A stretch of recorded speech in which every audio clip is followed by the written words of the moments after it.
Welcome to the Awakening Podcast. You can find all our episodes on awakeningpodcast.org. I'm joined with my good friend Arnold from braingym.fitness for Sane in an Insane World. And you find everything about me on roycollin.com. How are we, Arnold? As always, we'll be showing them what we're going to discuss. Yes. Some news. The US attacks Iran as nuclear sites yesterday. So that's very new to Sunday as our time of recording on the 22nd. Euthanasia legislation in the UK. Bilberg a meeting. Organ donor on the driving licence. Straits of Hormuz. And the climate hoax. With AI, we've got LLM users consistently underperformed at neutral linguistic and behavioral levels. AI Neural. Oh, sorry. Apologies. Neural.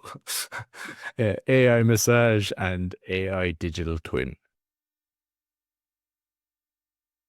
The good news caravan to make you all happy so that you love your days. Mail in a barrel. Denmark's farewell to Microsoft and adaptive skate park.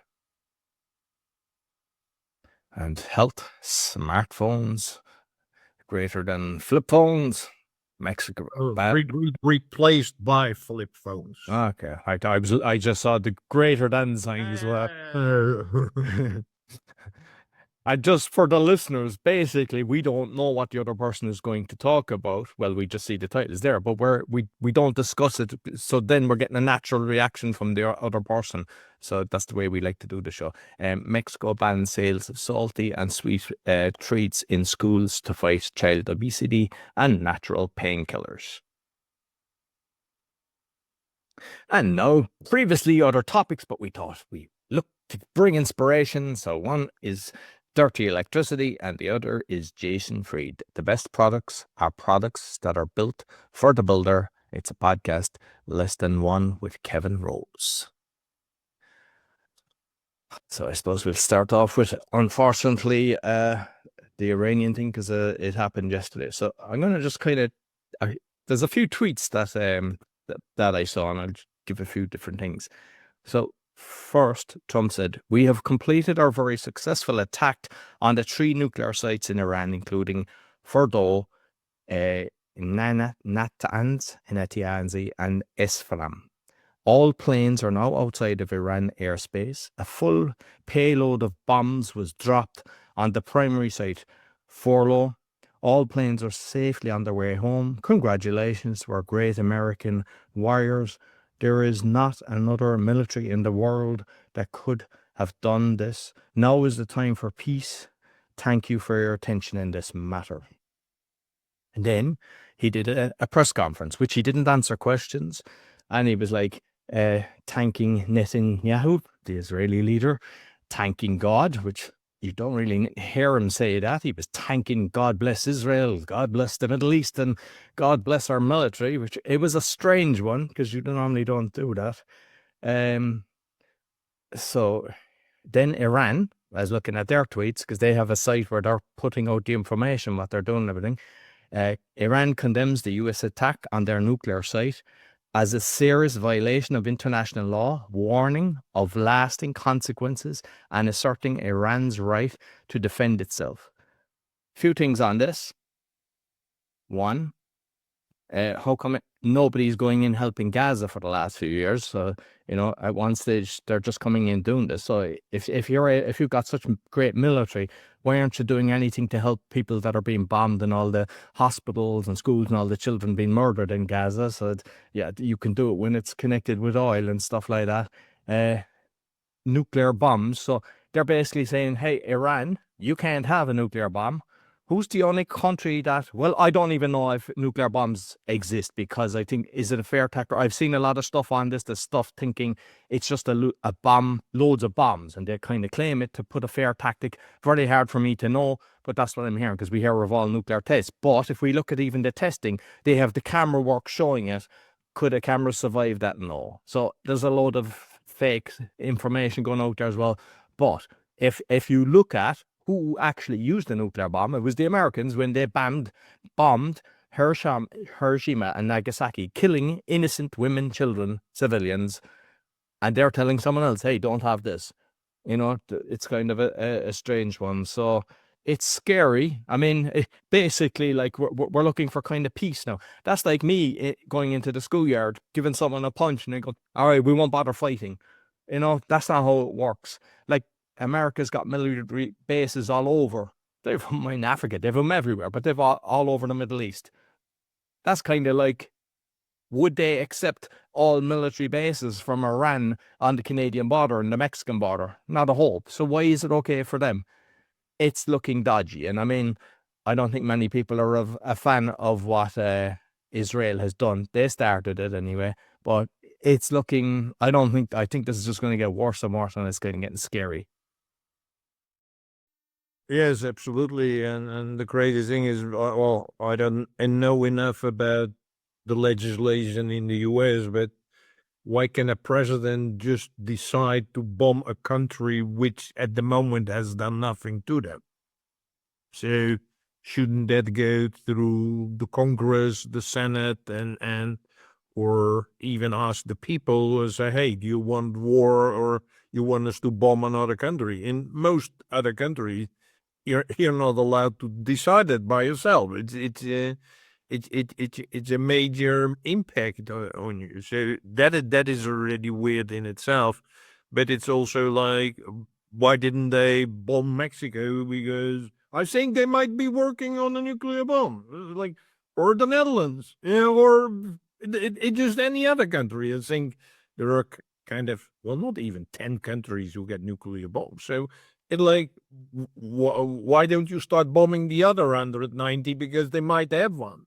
So it's really weird, but it shows that, let's put it politely, there's a special link between the US and Israel. Yeah?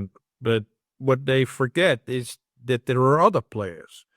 And the other players is that Iran is the main oil supplier of China. So now I'm pretty sure somehow China will be involved because of the Strait of Hormuz, which I will talk about in a minute. But it like, why are you doing these crazy things? And again, for a country who has done nothing. Yeah, but it's just like, yeah, well, you talked about the schoolyard, but it's like, hey, I'm the big brother of someone else, and your smaller brother said, I don't like that guy, beat him up. Huh? So it's really weird, but it becomes really dangerous. And what a lot of people are thinking is like, oh, I don't live in Iran, I don't live in Israel. I'm fine. It's Sunday here. Let's have a good day.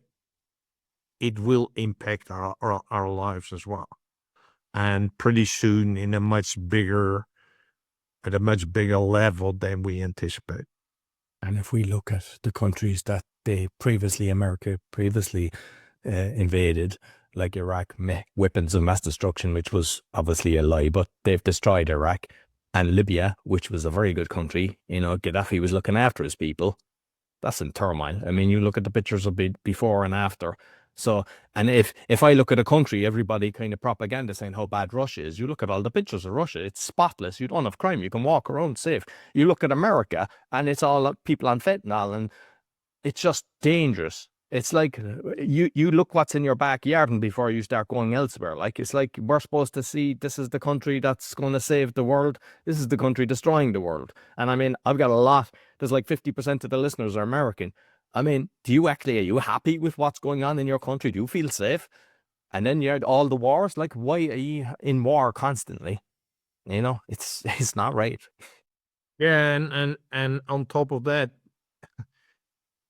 Trump and his friends, they are not, they're in their bunkers or any other places.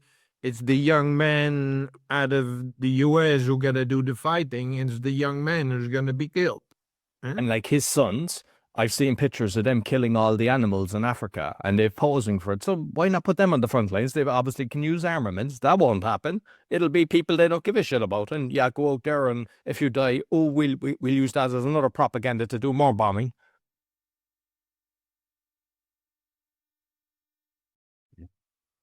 Yeah, this is another one. Euthanasia. So there, it's the current status is euthanasia and assisted suicide remains illegal in the United Kingdom. The primary legislation governing this is the Suicide Act of 1961, which makes it a criminal offence to assist or encourage suicide, carrying out a punishment up to 14 years in prison. Recent legislative developments. There has been significant recent movement on the issue. A bill called the Terminally Ill Adult (End of Life) Bill has been introduced and recently passed a crucial vote in the House of Commons. The bill was approved by 314 votes in favour and 291 against. However, this does not yet mean euthanasia is legal, as the bill must still pass through the House of Lords and complete the full legislation process before becoming law. The scope of the bill applied to terminally ill adults in England and Wales, be limited to those diagnosed with less than 6 months to live, include specific criteria and safeguards. The public and professional opinion shows strong support for euthanasia legislation, with 79% of the public expressing desire for this opinion. Medical professions are more divided. The British Medical Association, BMA, has moved to a neutral stance as of September 21. They were neither supporting nor opposing the changes in the law. The British Geriatric Society has expressed concern, with 50% of the members opposing and the others not, right? But people think, okay, somebody is actually dying, they've got terminal cancer, they're in pain, and we'd actually be, it's like mercy killing. I mean, a lot of people do it with their animals. Their dog is suffering and everything. They bring it to the vet. They don't want it to be lying there suffering. Can't do that with humans. And if you look at it like that way, yeah, I get why, okay, mercy killing is okay. But, and this goes to your beautiful country in Holland, what I heard is a few stories, but a lot of people, 29-year-old Dutch woman who documented her final journey, struggled with severe mental health conditions, including borderline personality disorder, chronic depression, anxiety, and psychosis. What makes her story particularly powerful is she allowed the Dutch TV. Then there was someone else. A lot of people with mental health issues were basically allowed to euthanize themselves. And that can be cured. They don't give a shit about you. And I know we've talked about it previously in Canada. So at the start, they just open the door and go, oh, we're here to help you. And then before you know it, it's like, hey, line up there. And there's something else about even younger. I don't have it here, but I was saying that at some places, they're like even allowing children, but the parents must allow it and everything. And it's scary. So, and there's another thing. It's kind of separate to this, but it's relevant. There was a person who was told he was brain dead. And of course, they were trying to take his organs and everything. And he woke up. So they tell lies. And with this, I mean, there's times where I think I mentioned it, like one person was told their child was going to be Down syndrome and it wasn't. But they were told to terminate their child. And they didn't. A lot of the times, people might make a decision on their life based on doctors who are a high percentage are corrupt. They're loyal to the dollar, to the pharma, big pharma. And with people with PTSD and all the different issues based on tablets and everything, this is scary. And it's like, it ain't as good as it is. It's not a case of, caring for your loved one that's on their last days and you don't want them to suffer. There's a hidden agenda there, and just be careful of it. Yeah, and I think it ties into what you're later going to talk about, the organs, and what you mentioned a few weeks ago about that lady in Turkey who's got her heart was gone. Exactly. On top of that, there was from last week, there was this meeting that which they called the Bilderberg meetings. The name has come from a Dutch hotel where it started I think in the 1940s or 50s. So that's the name that, and they kept that name, but they meet in different places. And the last meeting was in Stockholm, Sweden. Well, is the meeting you and I can go to? No, it's invitation only, and it's only for the elite. And the elite meaning, to give you examples of people who were invited, the King of Holland was there, and the boss of NATO, Rutte. But also the CEO of Palantir, which we have been discussing a few times. He was also there. He determines, by the way, he's one of the guys who determines this agenda. There are EU commissioners, so a lot of people, yeah, and they have a, let's put it mildly, a huge influence on what's going to happen in the world. And see here the agenda, yeah, transatlantic relationship, Ukraine, US economy, Europe, Middle East. So maybe they already discussed this attack, authoritarian access, whatever that may be, defense, innovation, and resilience, meaning you got to put taxpayers' money in creating more defense, AI, deterrence and national security. Well, meaning is like, hey, well, I think there are no Chinese guys here. So it's like, hey, we got to protect our AI from others. Proliferation, geopolitics of energy and critical. And the last part, which nicely ties into what Roy was saying previously, depopulation and migration. That's what they are discussing there. Meaning, saying we got too much people, how do we get rid of them, and what do we do with migration? This is just openly shared.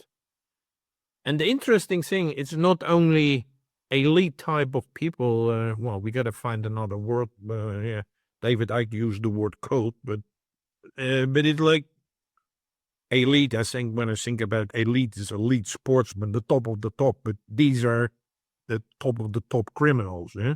So it's using the word elite is a bit strange, but this is what they're discussing, and they're not even hiding it.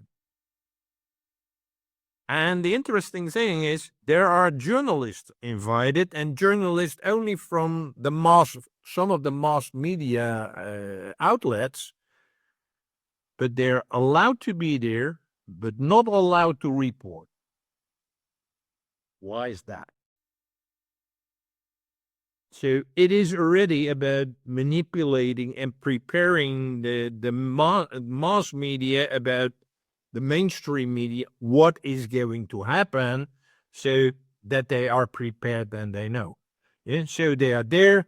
It's like, yeah, see here, listen, but keep your mouth shut. Don't share it with anybody else. This is creepy, folks. This is really, really creepy. Hmm? And this is really happening because I saw videos of the guys attending and going back and forth in the taxi and in the car. And it's really creepy. It's happening. But these folks are deciding our future. It's not in our parliaments, in our national parliaments, in the referendums. No, these are the guys who are pulling the strings. I've been following this for about 10 years. I was aware of the Bilderberg group, and Rainier boss Michael O'Leary was at it. A lot of the big boys in the country, they're not good people, but there was also a guy, a TD from the Fine Gael party, which is an Irish political party, Simon Coveney, not a good guy, voting on all the wrong things, the eviction bills and things like that. And the camera was coming up to him and one of the bigger guys, I forget the name of the other fella, but they won't talk to the like the rebel news kind of people that are trying to get information from it. And it's like the depopulation. I mean, even Gates, there's a lot of them come out and say, oh, all these people that want to depopulate the world, they all have a lot of kids, which is kind of strange. Isn't it a bit ironic? But we did an episode maybe a month ago or whatever, remember, where I was saying, is it really 8 billion, the population? And I put it out there kind of saying, look, I haven't a clue. And I thought I'd be bombarded with hate, but there's been a few comments. People are kind of going, yeah, I think might be right. Like, so I don't know, but they constantly say depopulation.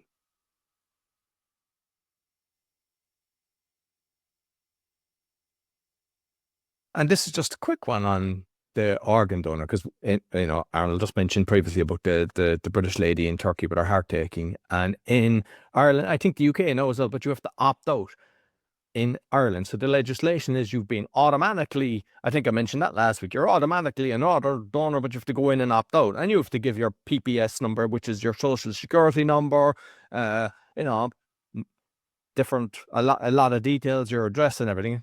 It's not just a case of just saying, hey, I don't want this. So you have to go in. A lot of people were claiming site crashed and everything, they couldn't get in, but yeah, people are opting out. But then I came across this, and it's like, I wasn't aware of this, but apparently it's when you opt in to have an organ donor, be an organ donor on your driving license. Both you've the Irish and the English ones, and the number 115 at the end means that you're an organ donor. So what I would just say is, I don't trust these fucking guys from both any country. What I would actually recommend, this is probably all over Europe and maybe the Americans as well, just go and check your own country and see what it is, because I've actually gone into the UK site and you can see it, and it's all the list, and it's what each number means. And then when it says 115, that means actually you're an organ donor. So if you opted in and you think you're helping the world by doing that, good on you, that's great. But if you didn't and they put it there, even if you've opted in out of the other thing, and someone, you get hit by a bus in the morning, or somebody intentionally hits you with a bus, and they take your card and it's got 115 on it, they'll be taking out your organs. So if you don't want to be an organ donor, just check your driving license, or if you renew it, make sure they don't sneakily insert it. I'm not saying they're doing that, but they could.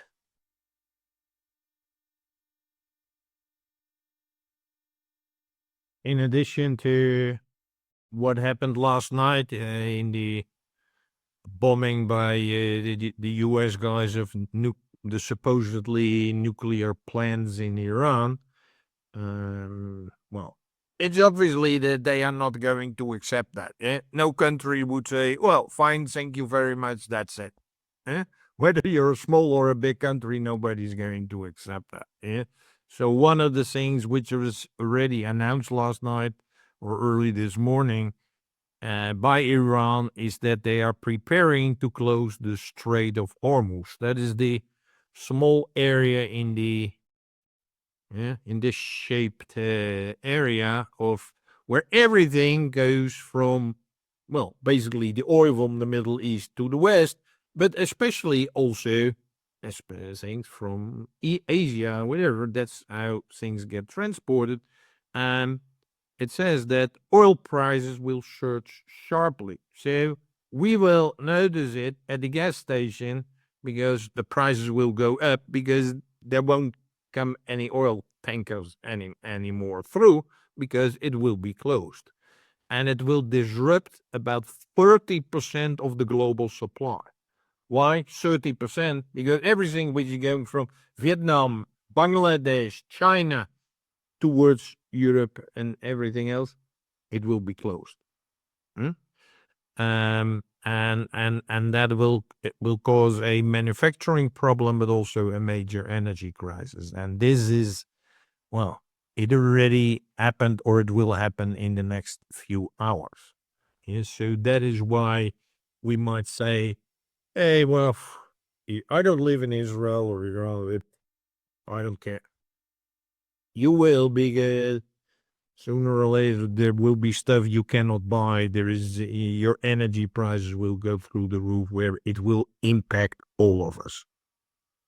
And I'm just looking at the map there, Arnold, and like the United Arab Emirates is only up to a tiny part. Does that mean that the little piece at the top is Iran's as well?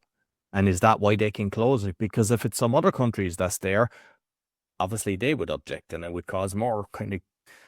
No, but it's like Iran has got their own marine. Yes, if they just put Yeah, going into that part of it, the thing. They will just put a couple of marine things in, or they threaten to shoot you. It's pretty easy. It's not that they're gonna put a rope there and say stop with a sign called stop. It's just like, I think they will put a poop of their marine big ships there, and that's it. So pretty easy. Yeah. The next one, the climate hoax. So I think I saw a very good video of a guy, Lewis Blackpool. He documents revealed that 80% of the UK temperature sensors are rated poor or unreliable by international standards. Despite this, their data still shapes national climate reports and net zero policies. The Met Office hasn't audited these stations in over a decade. Could this affect the climate narrative? He sent Freedom of Information request to the Met Office, and the findings: over 80% of the stations are classified as poor. According to that, the stations are rated as class 3 to 5 under World Meteorological Organization standards, indicating lower reliability. Auditing concerns: the Met Office hasn't conducted a comprehensive audit of these stations in over a decade. This lack of recent auditing raises questions about the quality of assurance and the impact on the policy. These temperature stations that are being used to shape national climate reports, inform net zero policies, and support climate change assessments. The concerns: poor siting of stations contribute to high levels. He was basically saying that some of them are next to airports and different places with concrete, so they're not getting accurate readings. There are allegations that about the Met Office temperature data from over 100 non-existing weather stations. Policy implications: the data from these stations influences like the climate.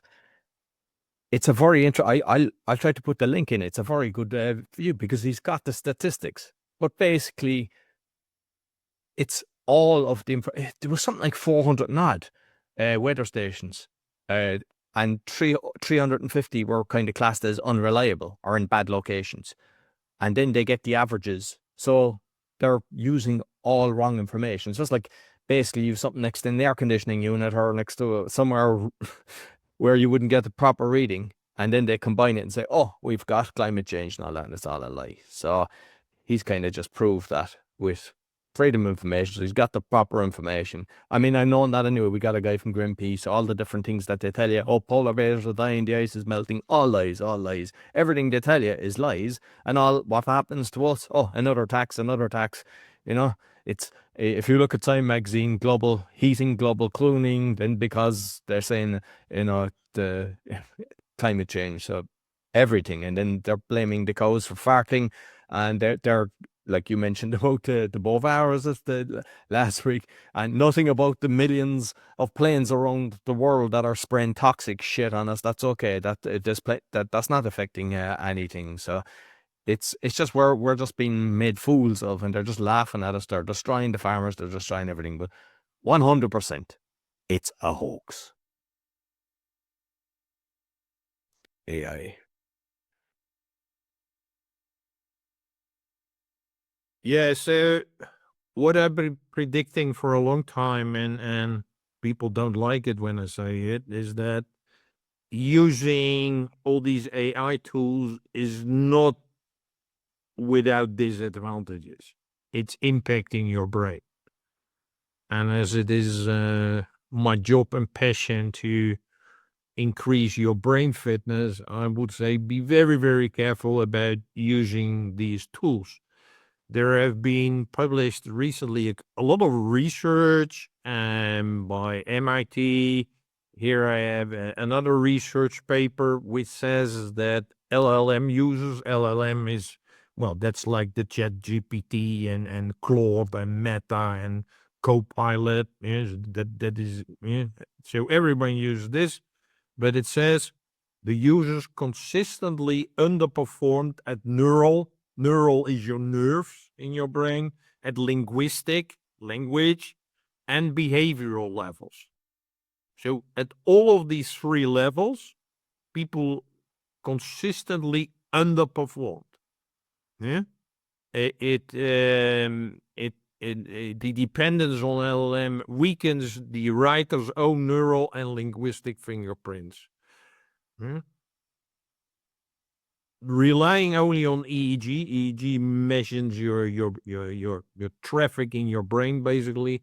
Text mining and a crossover session. The authors show that keeping some AI-free practice time protects your memory circuits and encourages richer language even when a tool is later introduced. So, yeah, it means that even if you do it for, oh, it's only for this, it's only for that, it's only for this. But it's what I'm saying is, if you don't use it, you lose it. Yeah? So it's the same with your brain as it is with your body. Yeah, body fitness, brain fitness, both needed. But it's like, let's say, well, I had it. Or you break your leg and it's been in the plaster for 6 to 8 weeks. That means, yeah, if they remove the plaster, you're not up walking away. No, you got to learn to walk again. You got to train it and do it because it was 6 to 8 weeks not used. You cannot use your leg. It doesn't work anymore. Yeah? So, and that's only 6 to 8 weeks. So imagine that for half a year, you're using for all your writing ChatGPT. That means you totally lose your capability for language, your neural, and your behavioral thing. You cannot even talk anymore. You cannot really thinking. You cannot read something and remember what's being said. That's the same thing. So it's like if you don't use it, you lose it. And that is what these studies are showing. So I'm not saying you shouldn't use it. I'm saying use it very, very carefully. It's just like, yeah, it's like I always go with the car or the bike, whatever, and you stop walking. I tell you, it won't take so long. You will have difficulty walking. Yeah, so it's with your body and brain. It's the same thing. It's like you gotta keep on using it, yeah, and not be lazy and say, okay, my AI thing can do it. No, you gotta keep on using it. Otherwise, it will be gone. And these studies are proving it. I mean, you go to braingym.fitness because that's what we're kind of making sure that you don't do. And just my own kind of journey. When I was younger, from 11, I started doing a newspaper round. I was doing it up to college, and I had over 100 customers. And they had all different kind of things. Some people were getting the papers a few days. Some people were getting Sunday papers. Some were getting morning papers and stuff like that. I had everything in my head. I remembered everything, how much people owed and if they paid and all that. And then later, like when I started working, it was like before the mobile phones kind of kicked in and the stationary phone. And I was buying a load of equipment for the company that I was working for, because I was running multi-million pound jobs. And I had all the numbers in my head. I had a phone book, but I remembered them. I was able to cook. And then it gets to the stage where people, they don't use, they're crap at maths because they got so used to using a calculator. I personally was very good at kind of finding my way around places. And I got lazy with using the sat nav, because I said, oh, it's avoiding traffic and doing that. And then if you forget your charger and everything, it's like you still kind of get it, but you're not 100%. You're after losing that ability to remember where to be driving. And it's just with this, what you've just said is the same thing. Like as I mentioned, I didn't need lists younger. Then I needed lists to write things down. And now I need to remember where I put my list because it's got so bad. So don't be relying on these things. Yes, that's why, just like body fitness, brain fitness is not a luxury, it's a necessity. Yeah.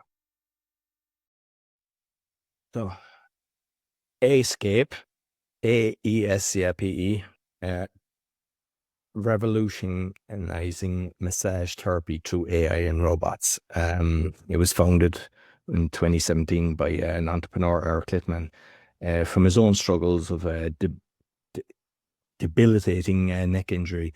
It's secured like 128 million in funding, and their strategic partnership in a major move demonstrating market confidence. They partnered with a premium health club, Equinox, and they're putting it into 60 locations. and kind of the technology, sophisticated sensor systems similar to those used in leading massage robots, which can detect and respond to individual body characteristics, heated robot arms that provide personalized massage experience, interactive control interface that allows users to customize their experience, special compression garments that enhance their massage experience while ensuring proper treatment delivery. The guy that was actually reporting on it said it was the best massage he's ever had in his life. In ways, this can be great because if it's done right and it's programmed right, you will get a very good massage, because there's a lot of people out there, they'll do you more damage than good, because there's a lot of amateur experts out there and they'll actually hurt you with the way they're doing it. So in that sense, fantastic. And if you can get a great massage, but on the other sense, how many masseuses will lose their job because of this? Because the rich boys will come in, they can buy, and they'll have all this technology. And if you get the best massage of your life, are you going to use that, or are you going to go to, the people down the road that are using their manual labor? And unless you because people tend to be staring away from human interaction, even in supermarkets, they're using the self-checkouts and things like that. So I think even for kind of some people are embarrassed about their bodies and things like that, they'd go, hey, I don't have to talk to a human. I can just go in here and do it. So another one that's going to take a load of jobs, but on the other side, it can kind of be better than the bad masseuses. Yeah, on the AI topic, this is a picture of which seem to be two Chinese guys, but they're not Chinese. Well, they're not Chinese guys. They're an AI digital twins. You see, to me, they look totally human, but they're AI digital twins. This was um, a Chinese entrepreneur called Luo Yunghao or something like that. He used Baidu. Baidu is one of the main Chinese e-commerce platforms, and he uses it for a 6-hour live stream. So a 6-hour live stream of these things where they were selling products on their live stream. And in this thing, they generated over 7 million in sales. 133 products in one session. The stream reached 13 million viewers and beat Luo's real stream in May. So he did one where there was a real person where he did the same thing, but in just 26 minutes, they had more viewers and they sold more stuff. So this is these dual digital avatars. Yeah, they were interacting in natural conversation and movement. So you didn't know that you were interacting and there are these people talking to you about, wow, this product is great and that product is great and you should buy it, whatever. They just look like and they act like totally like humans. But they said it's like this market only in China is $946 billion. So if you would replace the humans doing this type of work and replace them with these AI avatars, you would slash costs by 80% and increase transactions by 62%. So this is another example how AI is even replacing people who are working in the digital space. And not by just a tiny bit. It's like, I'm looking at the robot or whatever. No, look at the picture. These look like real guys. And the guy tested and he compared what these guys did, because they can go on for hours and hours. They don't need to go to the toilet. They don't need to say, oh, I need a bite to eat. They just continue. They don't make any mistakes. So it's like, it's really, really incredible. And this is happening as we speak. Good news, Carvin. Mail in a barrel. What's that about? Yeah, I thought this was a really nice story about this guy. His name is Johnny Beardmore. And he visited a while ago a Galapagos island, and there was an old whiskey barrel that has been used since 1793 to send mail back home. Yeah, you get a barrel, put the mail in there, and send it out. It was used to be used by sailors to send mail home. Where so, but now it was used by tourists who put mail in the barrel. So what he did is in 2022, he visited that island and he was in grief about the death of his father. And he saw that barrel and it was totally full with all kinds of letters. And he looked through it and he's from New Zealand and he took a few letters out of that barrel and he delivered them in New Zealand. So Galapagos Island to New Zealand. And so he took a few of the letters, made sure that it got delivered to the people in New Zealand. And obviously, people were so over the moon to to receive that thing because everybody expect, well, I will never get that letter. Eh? And then he decided, because he has lost his father, his father had no longer the ability to travel and physically communicate. So we wanted to honor his father and help raise awareness for motor neuron disease, MND. And he returned to the island. He picked out all 55 letters and postcards and covered 52 countries, spanning 7 continents, and he delivered it to all the people, those letters.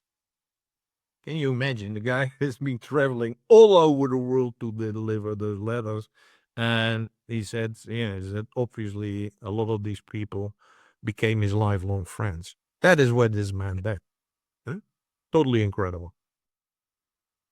That makes yeah. Denmark farewell to Microsoft.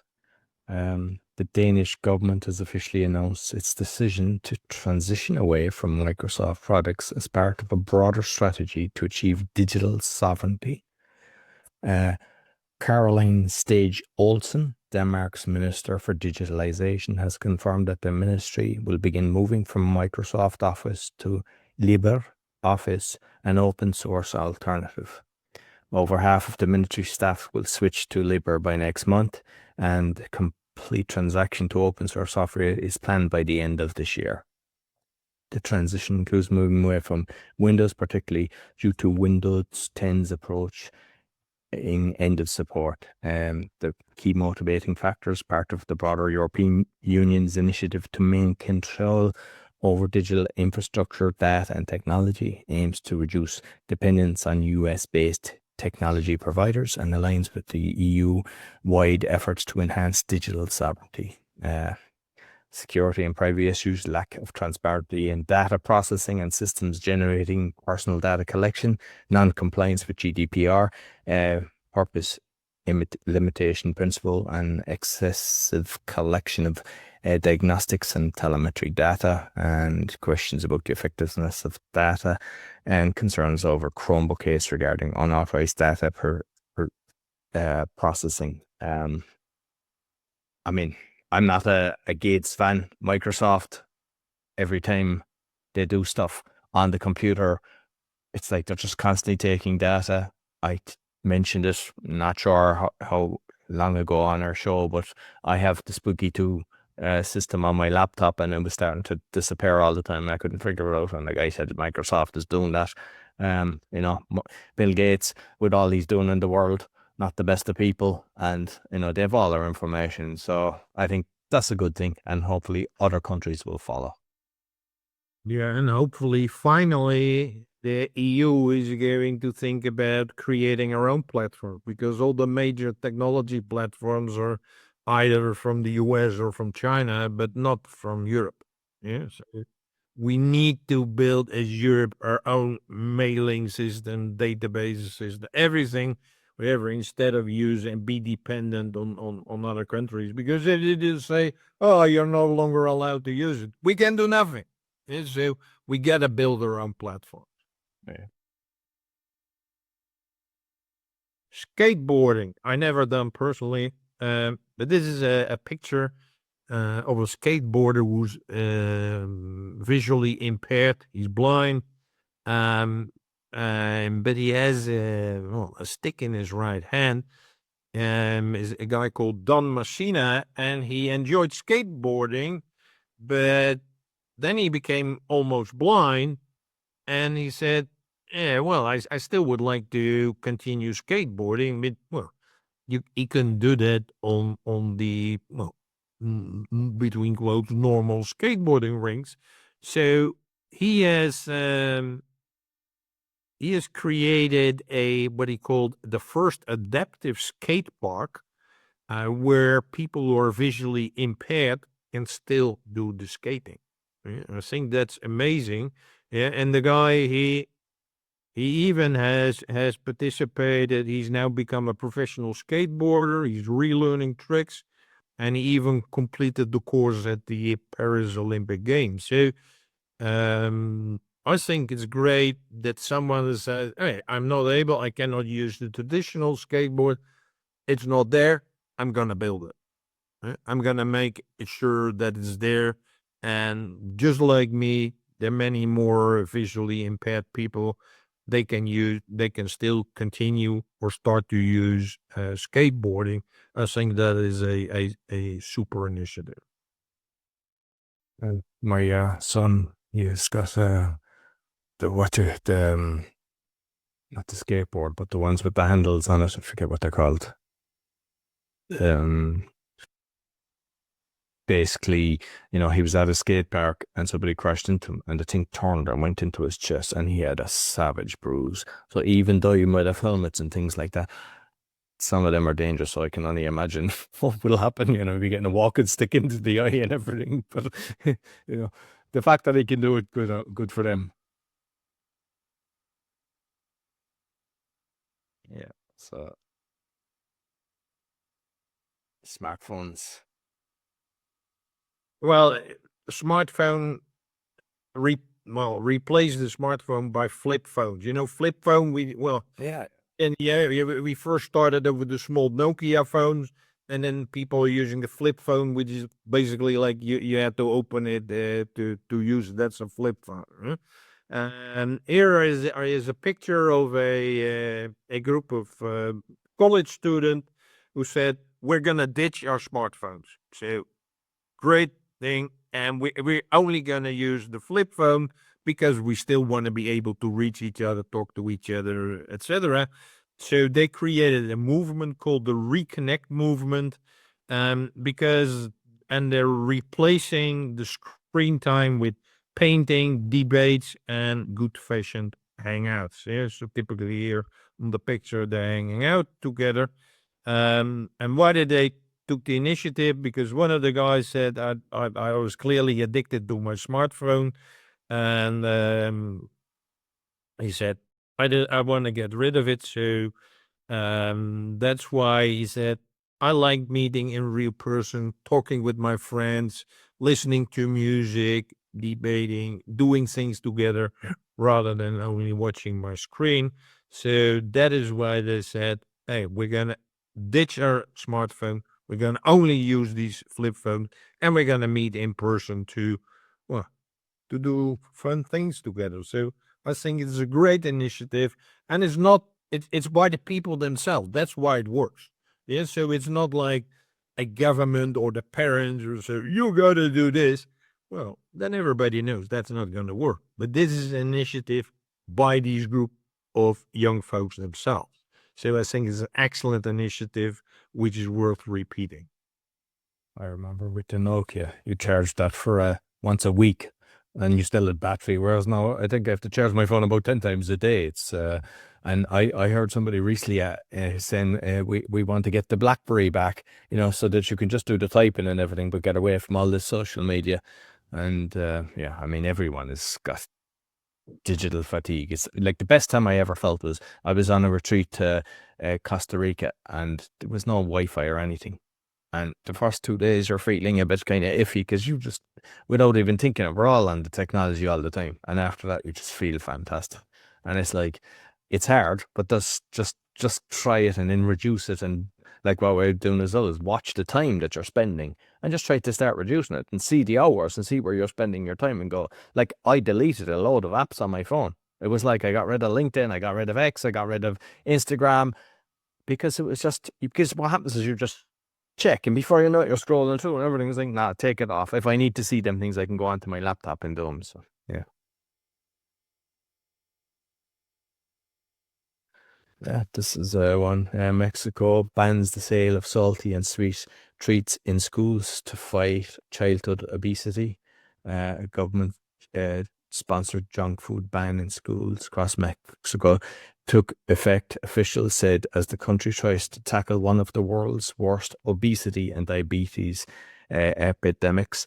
The health guidelines first published last fall take a direct shot at salty and sweet processed products that have become a staple for generations of Mexican school children, such as sugary fruit drinks, packaged chips, artificial pork rinds, and soy encased chili flavored peanuts. Announcing the ban has become law. Mexico's education minister posted on X, farewell junk food, and it encourages parents to support the government's crusade by cooking healthy meals for their kids. Under Mexico's new order, schools must phase out any food and beverages displaying even one black warning logo, marking it as high in salt, sugar, calories, and fat. Mexico implemented that compulsory frontal package labeling back in 2020. The junk food ban also requires schools to serve more nutritious alternatives to junk food, like bean tacos and offering plain drinking water. Mexico's children consume more junk food than anywhere else in Latin America, according to UNICEF, which classifies the nation's childhood obesity epidemic as an emergency. Sugary drinks and high processed food come for 40% of the total calories that children consume a day. 1/3 of Mexican children are already considered overweight and obese. So, school administrators found in violation of the order face stiff fines ranging from $545 to $5,450.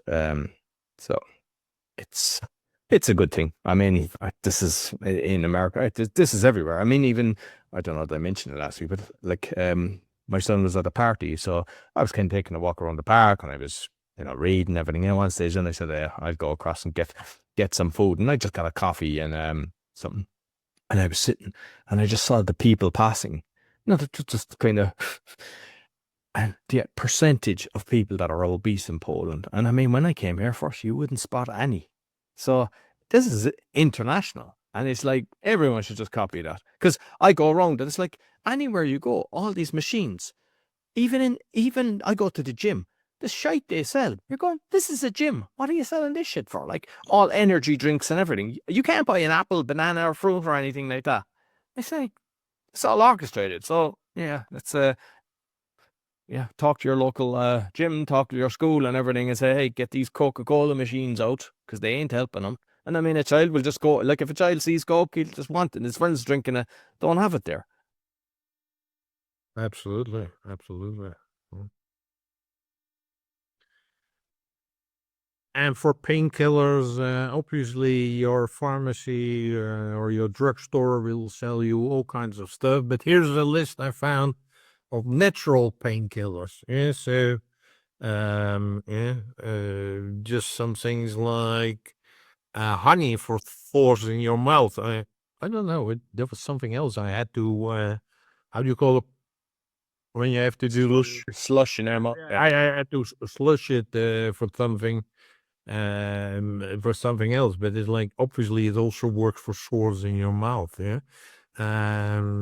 So there's blueberries for bladder problems, curry powder for aching joints, dill for being upset, ginger, we talked last week, ginger also for being nauseous, wild lettuce for pain. So there are so many natural things which you can try before popping a pill. So have a look at the list and see what's applicable to you. And first, start using natural product before you resort to big pharma stuff. Yeah, I mean, coconut oil, organic one, not the one that's been processed. And how you know is the one that's been processed, when they melt, it looks like gunk. whereas the other one doesn't. It's clear liquid, and just a few drips of oregano oil is good. A spoon of honey with turmeric on it. Like, it's all stuff like that I use all the time. And I mean, a lot of the things, they're like blockers. People take the paracetamol, they take all these different things and they think it's helping them, and it's not. So I think always have that stuff in your house. Absolutely. Dirty electricity. Yeah. I think we have a nice picture there, don't we? Who's that handsome bloke? And that's my device there as well. Like, so, so uh, I turned it on there and we're getting the beep, so you know that it beeps, so which means here, yeah, dirty. Dr. Samuel Milham brings significant credentials to his work as a medical doctor with a Master of Public Health degree. He is recognized as a pioneer in epidemiology, particularly for his groundbreaking work in identifying health risks associated with electrical pollution. His expertise and early warnings about the dangers of occupational exposure to dirty electricity have made him as an influential voice in his field. He's basically, he explains dirty electricity refers to electrical pollution caused by high frequency voltage transients on electrical wiring. He presented evidence suggesting links between dirty electricity and various health issues, including stress symptoms, obesity, diabetes, and cancer risks. I would highly encourage people to get that book. So what I want to do is just read a few little things, because he's talking about the kind of fraud and stuff like that that's going. There's a load of stuff in this, right? So, I noticed that a few of the babies were mildly jaundiced, right? So he was doing circumcisions in a hospital.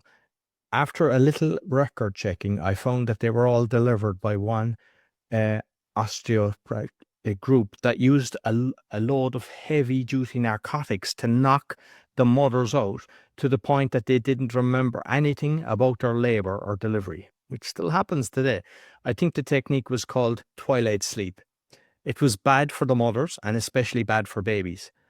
The mothers would trash about on their cots, sometimes soiling themselves and pulling out the IVs. The babies were born depressed and difficult to resuscitate. They were also jaundiced. When I reported my findings to the hospital director, he told me keep my mouth shut or they would terminate my training.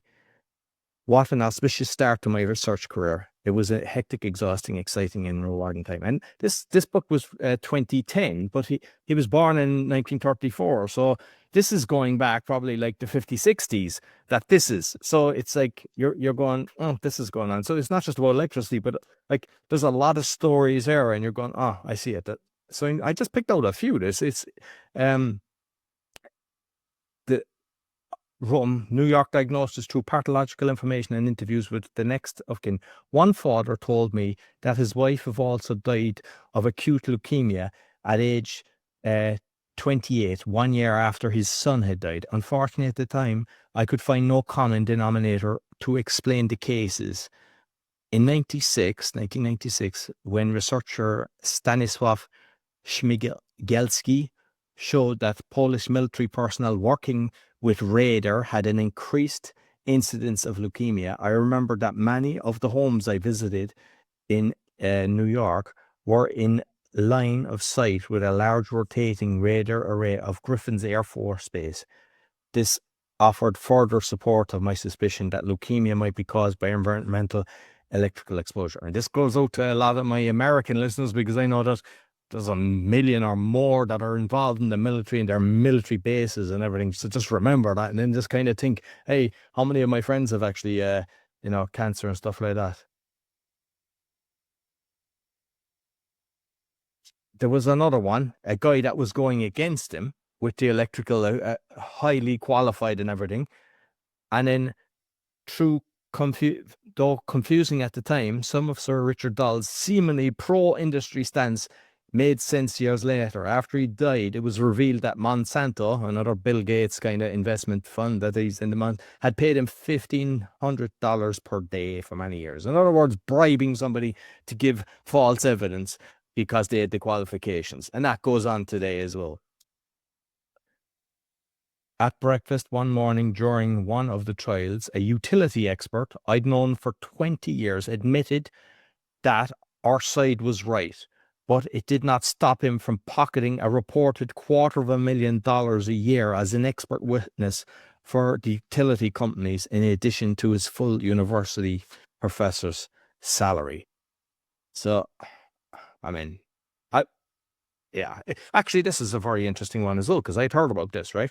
There was recent studies of long-term California firefighters working in fire stations near cell towers have shown that they have many of the signs and symptoms of microwave illness, like sleep deprivation, depression, headaches, tremors, and slowed reaction time. Additionally, they had abnormal functional brain scans. The International Association of Firefighters has a resolution banning fire station cell towers pending further research. So I know I've heard a lot that they don't allow them on the fire stations. Yet, I think I mentioned it previously, in Poland, loads of the buildings have these 5G towers all over them. This is just proving it. This is going back good few years. So, like, how do you think it's okay to have that on your, and even work? Just like people on work, and I tell people, and they look at me like I have two heads. 100%, this is damaging you. It's just that you don't see it. It's like going into a McDonald's. You don't drop dead of a heart attack because, you're just at a McDonald's. And finally, there, this is one because I had a friend that had died. ALS had been shown to be more common in people who had serious electric shock episodes, and it is more common in electrical workers in general. For several years now, I've tried to interest others in studying people who had electroconvulsive shock therapy, ETC, to see if they also developed ALS. Another clue to ALS etiology in clusters of the disease that have been reported in Italian soccer players and in United States football players. These players and other athletes have often used transnucent electric nerve stimulator devices, TENS, TENS. I mean, if we've been aware of that, when you have an issue, you probably use that when you were after your car accident, and which deliver, and I know that when I had an injury, they would deliver small electric shocks to the skin to ease pain. It acts as a counter irritant in the same way. So, like, I mean, basically football players and stuff like that, they're using that a lot. And that's connected with ALS. And like the worst thing is every single thing they know. So, I mean, I've just touched on a handful of the things. Like I don't know why my camera's cutting off. Apologies for that. But I would highly recommend this book. Obviously, they don't want us to be talking about this because... Yeah, it's just blacking out. Yeah. And the thing what I would like to add, based upon what you also earlier mentioned about obesity and everything else, there's some folks who are sharing a picture of people on a beach in the 60s and 70s, and any average beach, and people look really lean and nice, and the kids and whatever, and then they show people on the beach now. They think it's beach dwells. It's really incredible, the difference. So, it's not for a commercial or advertisement, whatever. It's just average people on beaches, whatever. It's like, have a look at it. It's like, wow, how is that possible? The thing I would like to share is a new podcast that I found. It is a podcast by Kevin Rose. Some of you might. Kevin Rose has his own. Well, this is also his own podcast, but this is a different podcast from Kevin Rose. Kevin Rose has his own show. He's one of the earliest starters who, I think he was the founder of Dig, which was one of the first, if not the first, blog platform, really big. So a guy who knows what he put, but he now started a new podcast called Less Than One. And I like that because Less Than One emphasizes the uniqueness of people. And that's what I do with my brain fitness, is to say, instead of what they try to do you at school and in any education, is that you're the same as anybody else. No, we are all unique. So that is why I love the title, Less Than One. And his first guest is Jason Fried. Jason Fried, some people of you might know, he started, I think 24 years ago, Basecamp, 37 signals. He now has a very well used email client called Hey. But so, but he will have different guests, and this was his first guest. But I think he's a very good guest.